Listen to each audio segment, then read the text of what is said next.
que a gente vai novamente falar do modernismo. Ah, professor, você falou muito de modernismo nessa aula. Teve uma questão sobre arquitetura, também modernista, e uma questão sobre arcadismo. Por que isso?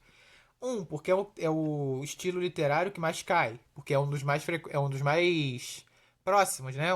Portanto, um dos mais complexos da nossa literatura. O outro ponto a se observar é que eu quero que vocês observem os formatos de questões, não somente o conteúdo. O conteúdo em si foi escolhido porque é um dos mais frequentes, um dos mais recorrentes no vestibular. E também os modelos de questões que eu trouxe com temas semelhantes foi justamente para isso, para ressaltar aos olhos de vocês como que uma mesma temática pode se apresentar de diferentes formas em diferentes contextos. Tirando a questão do arcadismo que eu trouxe por um pedido bastante latente que eu observei naquele formulário que eu enviei a vocês, a gente vai ver muito modernismo e muitas interligações entre estilos, entre gêneros textuais, entre formas artísticas outras que não somente a literatura. Então eu trouxe para vocês uma revisão de um complexo geral que o Enem representa.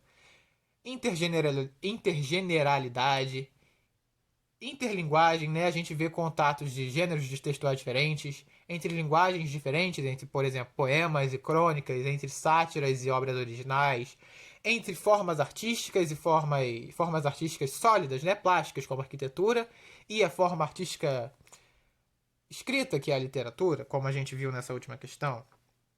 E nessa próxima também vai ver um certo diálogo entre formas diferentes de se pensar. Tudo isso são características muito, todas essas, melhor dizendo, são características muito marcantes da prova do Enem, que trazem em uma questão temas diversos, duas leituras, três observações, certo? Fiquem atentos a esse diálogo que o Enem vai pedir normalmente, né, entre duas ou mais obras, entre dois ou mais conceitos, para que vocês não se percam e não se confundam com um só. Não se limitem a uma leitura conteudística, mas tenham em mente alguns pontos chaves dos conteúdos para que vocês possam desenvolver uma leitura mais rápida, mais sagaz e mais eficiente de cada texto. Para eu parar de me alongar e continuar a questão, vamos observar essa imagem aí. A gente tem uma xerox, né, um bastidor, que é para quem não conhece de costura como eu, que sou autoconhecedor, né? Esse é um bastidor, aprendi hoje. É um círculo de madeira ou de plástico, mas nessa época de madeira, com um tecido ali em que você utiliza para bordar em cima. É como se fosse uma tela, né, de uma pintura. Aí a gente vê uma xerox transferida e costurada sobre o tecido montado em bastidor. O que a gente vê aí é uma impressão, né, uma cópia, uma fotocópia, porque Xerox na verdade é uma marca, sendo impressa e sendo costurada nesse bastidor, mostrando um diálogo entre uma forma artística, né, como pode se considerar a costura antiga, que é o bastidor com o tecido montado em cima, e um traço de modernidade, que é a fotocópia, disponível somente depois do invento dessa máquina. Então vamos para a leitura. Nas últimas décadas, a ruptura, o efêmero, o descartável incorporam-se cada vez mais ao fazer artístico, em consonância com a pós-modernidade. No detalhe da obra Bastidores, percebe-se a utilização de objetos do cotidiano, como tecido, bastidores, agulha, linha e fotocópia, que tornam a obra de abrangência regional. Estaria muito bem escrita essa resposta, poderia ser muito interessante se não houvesse abrangência regional. Aqui a gente não está falando de uma variação no espaço, como a gente viu nas aulas de nivelamento lá no curso, lá no início do curso, mas sim de uma variação no tempo, uma variação diafásica, né?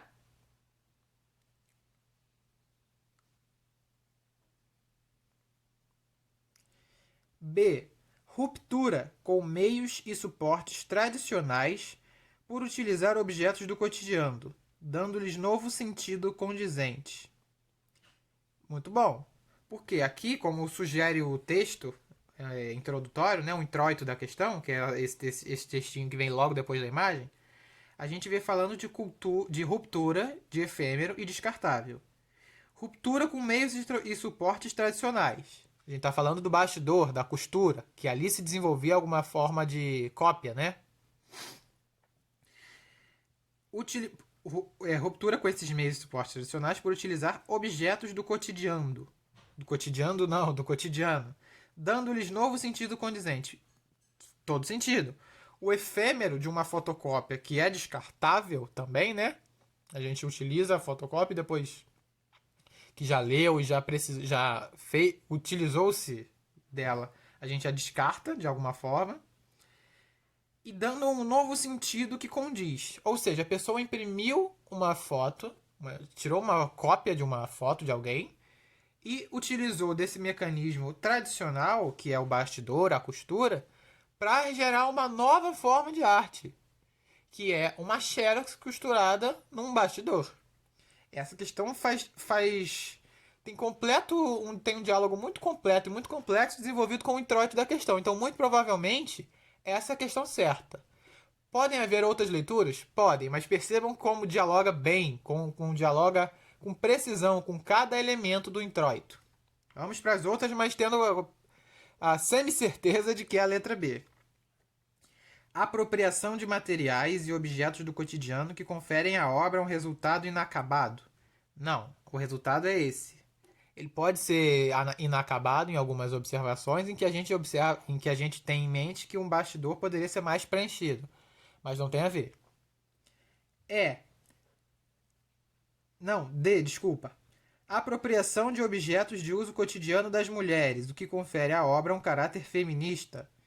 Não necessariamente. Aqui não tem expresso um olhar a respeito dessa questão especificamente. E observando o tempo em que essa obra foi construída, a gente também não vai ver uma leitura muito marcada por esses valores. Infelizmente, essas questões são mais populares conforme o tempo avança ainda mais. Aplicação de materiais populares, o que a caracteriza como obra de arte utilitária. Não necessariamente, porque ela vai, na verdade, não de um modo geral. Não é uma forma de arte utilitária porque a gente não vai usar isso para nada. Não se pode usar um bastidor com uma xerox impressa, com uma fotocópia impressa e costurada por cima, a não ser para decoração. Então não tem valor utilitário. Perfeito? Ou seja, ficamos mesmo com a nossa semi-certeza, que se torna uma certeza mais consolidada, que é a letra B, que fala da ruptura, fala do efêmero, fala do descartável e fala de uma reinterpretação com novos valores de todos esses conceitos, certo? Então aqui encerramos essas questões e eu tenho mais alguns recados para passar. Só um segundinho que eu vou retomar minha cara aqui na de volta para dar um resumo final disso tudo. O que a gente observou hoje o que eu quis trazer, né, para que vocês pudessem observar hoje, é justamente uma questão de leitura. Não é tão conteudística, não é tão teórico e não é tão pesado. Reparem que vocês têm que traduzir o que o enunciado precisa, o que ele pede de vocês, em forma resumida. Não precisa adentrar fervorosamente valores intrínsecos de cada estilo literário, até porque a prova não daria conta de elaborar questões tão densas. Mas sim de observar o que vem escrito, o que vem em forma de texto não verbal, né, como a gente viu agora.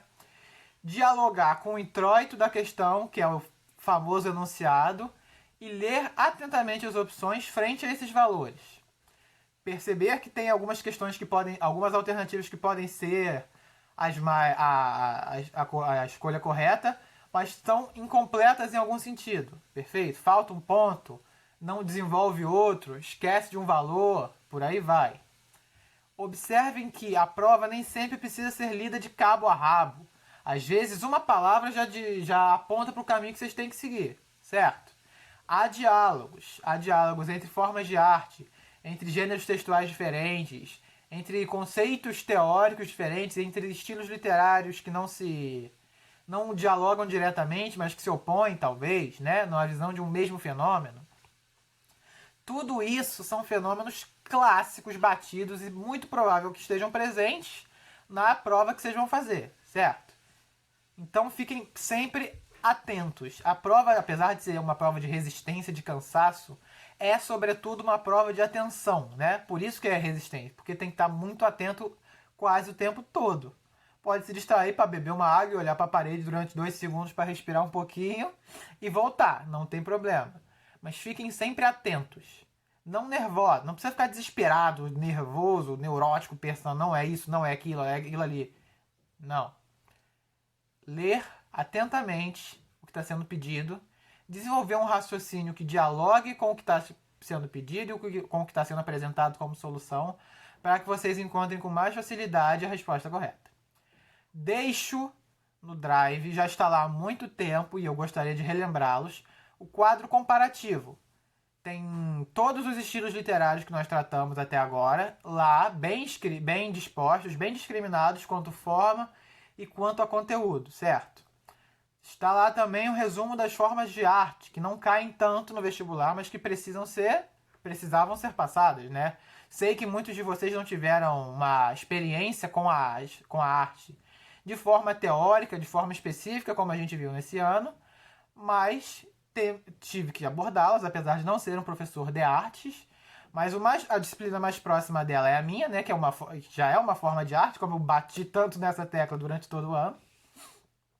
Então peço que vocês leiam os elementos artísticos que vierem aparecer em consonância com a literatura. Lembrem de valores literários parecidos, da mesma época, que vocês vão conseguir desenvolver uma resposta e desenvolver uma leitura muito mais precisa e muito mais rápida, certo? O diálogo entre forma de arte escrita e formas outras de arte é sempre contemporâneo, é sempre a mesma geração. Não tem uma separação entre elas, tá? Por fim, gostaria de deixar aqui um abraço virtual a todos que estão assistindo esse vídeo, a todas que estão assistindo esse vídeo também. Desejar uma boa prova. Qualquer dúvida, podem me chamar nesse e-mail até o sábado, meia-noite, não tem problema. Mandem mensagem no Facebook, se preferirem. Mandem um sinal de fumaça. Podem me procurar a qualquer hora para falar sobre nossa disciplina, sobre a disciplina de arte, sobre alguma dica mais prática para a prova, qualquer coisa. Sintam-se à vontade para me chamar, perfeito? Um abraço, muito obrigado pela atenção, pela paciência, pela confiança de vocês durante toda essa temporada de 2020-21 que se pôs tão estranha frente aos nossos olhos. Boa prova, façam com calma, serenidade, atenção e paciência. Concentração é o foco, né, que é o conjunto disso tudo, é a chave para vencer essa prova de resistência tão pesada que é o Enem, num ano tão pesado como foi 2020 e está ainda sendo 2021. Gostaria de poder encontrá-los algum dia, mas uma vacina, quem sabe, vai permitir esse contato. Um até logo, um até breve, um até mais. Deixo um abraço virtual a vocês todos, a vocês todas e vocês todos, bom esclarecer. E é isso. Qualquer coisa é só chamar. Tchau, tchau.